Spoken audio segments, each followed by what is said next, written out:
مولانا فضل الرحمان کے plan be کے دوسرے دن بھی ملک کے مختلف شہروں کی اہم شاہراہوں پر دھرنوں کا سلسلہ جاری ہے، مگر وزیر اعظم اسلام آباد کے دھرنے کی طرح مولانا کے پلان بی کے دھرنوں پر بھی فکر مند نہیں ہیں۔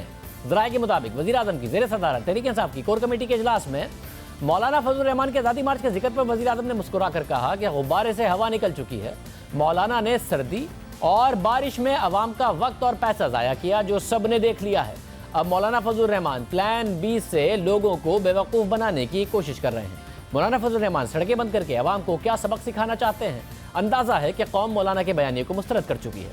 وزیر اعظم مولانا کے دھرنوں سے پریشان نہیں ہیں، ان کو لگتا ہے کہ مولانا فضل الرحمان کے دھرنوں کے غبارے سے ہوا نکل چکی ہے۔ مولانا نے شہروں کے اندر دھرنے نہ دینے کی بات کی تھی، شہروں کے باہر دھرنے کی بات کی تھی۔ اب جو شہروں کے باہر دھرنا تھا اس میں بھی مولانا نرمی کر رہے ہیں اور شہروں کے اندر دھرنے دینے کا اشارہ کر رہے ہیں۔ 24 گھنٹے کے اندر آپ کی دعوت پر پورا پاکستان بند ہو گیا ہے۔ یہ سلسلہ جاری رہے گا، لیکن کہ آپ اپنا روڈ جو دھرنا ہے، روڈ آزادی مارچ، وہ دن سے مغرب تک کریں۔ رات کا وقت ٹھنڈ ہو گئی ہے، مسافروں کو بھی اور کارکنوں کو بھی ذرا تکلیف ہوتی ہے۔ طاقت ہم نے دکھا دی ہے، اب اس سلسلے کو جاری رکھنا ہے۔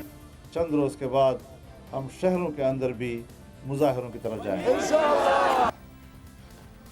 اب عام بات یہ ہے کہ مولانا نے پہلے کہا تھا کہ شہریوں کو پریشانی سے بچانے کے لیے شہر سے باہر دھرنے دیں گے، اور اب انہوں نے دھرنوں کے اوقات میں بھی نرمی کر دی ہے اور شہر کے اندر جانے کی بات بھی کر رہے ہیں۔ اہم بات یہ ہے کہ پیپلز پارٹی جو رہبر کمیٹی کا حصہ ہے اور آزادی مارچ کے جلسوں کی حد تک مولانا کا ساتھ دیا ہے، اسے مولانا کے پلان بی اور سی کے بارے میں تفصیلی معلوم نہیں ہے۔ نون لیگ بھی کہہ رہی ہے کہ ہمیں بھی پتہ نہیں ہے۔ پیپلز پارٹی کے چیئرمین بلاول بھٹو کا اسلام آباد میں میڈیا سے گفتگو میں کہنا تھا کہ JUIF نے پلان بی اور قاف لیگ سے ملاقاتوں سے متعلق پیپلز پارٹی کی قیادت اور رہبر کمیٹی کے نمائندوں کو تفصیل سے کچھ نہیں بتایا۔ یعنی چودھریوں سے مولانا نے جو معاملات طے کیے، پیپلز پارٹی کہہ رہی ہے ہمیں کچھ پتہ نہیں ہے کہ وہ کیا طے کیے۔ جہاں تک مولانا فضل الرحمان کی پلان بی ہے، پلان سی ہے، تعلقات ہے، رابطہ ہے، کانٹیکٹ ہے کیو لیگ کے ساتھ، پلان کیو لیگ کے کانٹیکٹ، پلان بی، پلان سی کے بارے میں پاکستان پیپلز پارٹی کے قیادت کو، پاکستان پیپلز پارٹی کے رہبر کمیٹی کے نمائندوں کو تفصیل میں نہیں بتایا گیا۔ تو جب تک ہمیں نہیں پتہ ہوگا کہ چودھری پرویز الہی اور کیو لیگ کے ساتھ کیا بات چل رہی ہے، پلان بی، پلان سی تفصیلاً پلانس کیا ہے، تو پھر it would be too early for me to share with you whether Pakistan Peoples Party can endorse any of these actions۔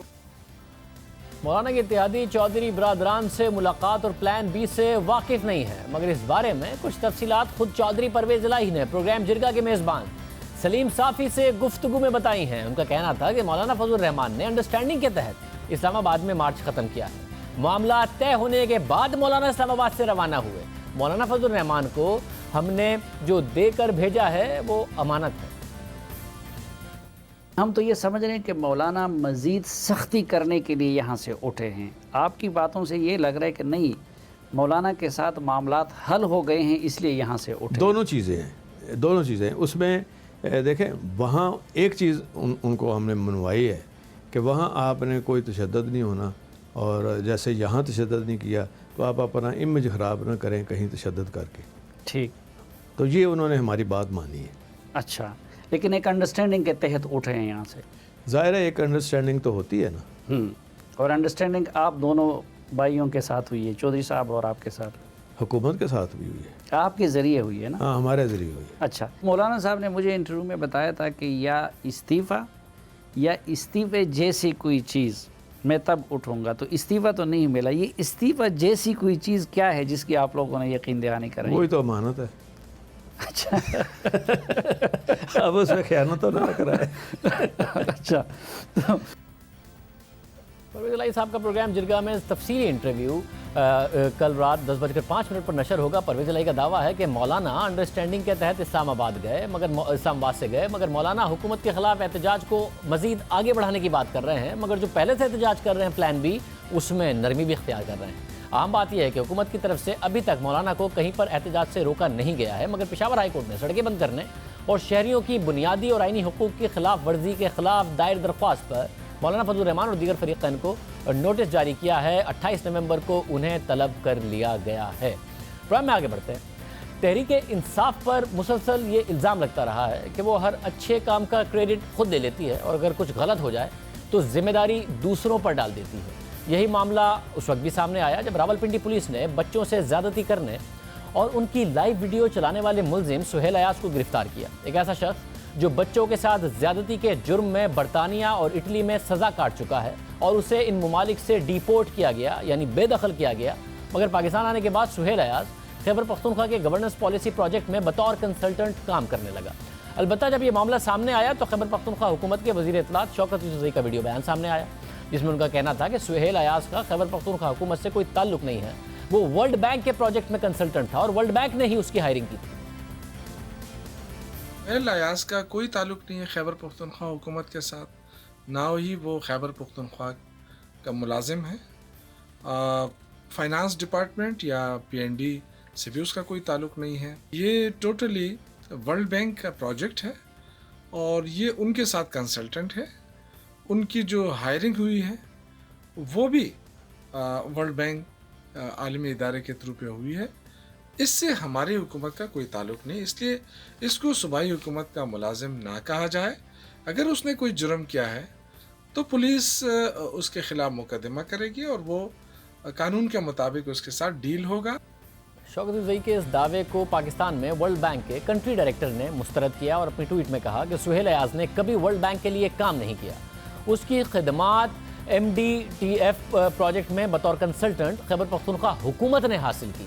تعیناتی کی نگرانی میں اعلیٰ اخلاقی معیار کو آگے رکھنے میں ہم حکومت کے ساتھ تعاون کریں گے۔ ورلڈ بینک نے اس معاملے سے فاصلہ اختیار کیا کہ ورلڈ بینک کے ڈائریکٹر نے کہ ہم نے ان کی ہائرنگ نہیں کی تھی۔ اب تحریک انصاف پر اعتراض اٹھ رہا ہے کہ اس نے ایسے شخص کو ملازمت پر رکھا جس پر سنگین الزامات تھے اور کیوں اس کا بیک گراؤنڈ چیک نہیں کیا، کیوں نہیں دیکھا کہ وہ کس طریقے اس سارے کے سارے معاملے میں ملوث تھا نہیں تھا، کہیں سے بے دخل تو نہیں کیا گیا تھا۔ جس معاملے پر قومی اسمبلی میں بات ہوئی، پیپلز پارٹی کے رہنما قادر پٹیل نے پاکستان میں ورلڈ بینک کے پریزیڈنٹ کی ٹویٹ کا حوالہ دیتے ہوئے کہا کہ سہیل ایاز ورلڈ بینک کا ملازم نہیں ہے۔ انہوں نے مطالبہ کیا کہ سہیل ایاز یہاں کیسے آیا، اس کی ملازمت کس کی سفارش پر ہوئی، اس کی تحقیقات کے لیے پارلیمانی کمیٹی بنائی جائے۔ قادر پٹیل کے سوال کا جواب دیتے ہوئے شیریں مزاری نے کہا کہ پاکستان میں ورلڈ بینک کے پریزیڈنٹ نے غلط بیانی سے کام لیا ہے اور ان کا کہنا تھا کہ یہ جو خیبر پختونخوا حکومت بھی بیک گراؤنڈ چیک کر لیتی، مگر جو کچھ کہا گیا ہے ورلڈ بینک کے پاکستان میں جو سربراہ ہیں ان کی طرف سے وہ غلط بیانی ہے، انہوں نے بالکل غلط بات کی ہے۔ اب سہیل ایاز کی تعیناتی کا ملبہ شیریں مزاری ورلڈ بینک پر ڈال رہی ہیں، شوکت یوسفزئی بھی ورلڈ بینک پر ڈال رہے ہیں، جبکہ ورلڈ بینک واضح کر چکا ہے کہ سہیل ایاز کا اس بات سے کوئی تعلق نہیں ہے، ان کی ہائرنگ سے ورلڈ بینک سے کا کوئی تعلق نہیں ہے۔ سہیل ایاز کی گرفتاری پر ڈان اخبار کا ایڈیٹوریل بھی شائع ہوا ہے، جس کے مطابق سہیل ایاز کی حالیہ گرفتاری نے بچوں سے زیادتی کے واقعات کے حوالے سے حکومتی اقدامات پر سنجیدہ سوالات اٹھا دیے ہیں۔ سہیل ایاز کو برطانیہ میں سزا ملی، پھر وہ جیل میں رہا، پھر اسے اٹلی میں چائلڈ پورنوگرافی گروپ کا حصہ ہونے کی وجہ سے بے دخل کیا گیا۔ اس سب کے باوجود پاکستان میں حکام خبردار نہیں ہوئے اور ملزم خیبر پختونخوا حکومت کے فارن فنڈنگ پروجیکٹ میں ملازمت حاصل کرنے میں کامیاب ہو گیا۔ ایڈیٹوریل کے مطابق اس سال کے ابتدائی 6 ماہ میں بچوں کے ساتھ زیادتی کے 1300 واقعات رپورٹ ہوئے۔ یہ تعداد حقیقی تعداد سے بہت کم ہے کیونکہ بہت سے واقعات تو رپورٹ ہی نہیں ہوتے۔ یہ بات حالیہ کیس سے ثابت ہوتی ہے کیونکہ سہیل ایاز 30 بچوں کے ساتھ زیادتی کے بعد پکڑا گیا۔ اس سے پہلے کسی بچے کے والدین سامنے نہیں آئے۔ اس کے علاوہ اس واقعے سے والدین کے قانون نافذ کرنے والے اداروں پر عدم اعتماد بھی ظاہر ہوتا ہے کیونکہ پولیس کا درخواست کرنے والوں کے ساتھ سلوک اچھا نہیں ہوتا۔ اسلام آباد میں جب 10 سالہ بچی لاپتہ ہوئی تو ایک پولیس افسر نے اس کی فیملی سے کہا کہ اس کے گھر والوں سے کہا کہ ہو سکتا ہے کہ وہ خود گھر سے بھاگ گئی ہو۔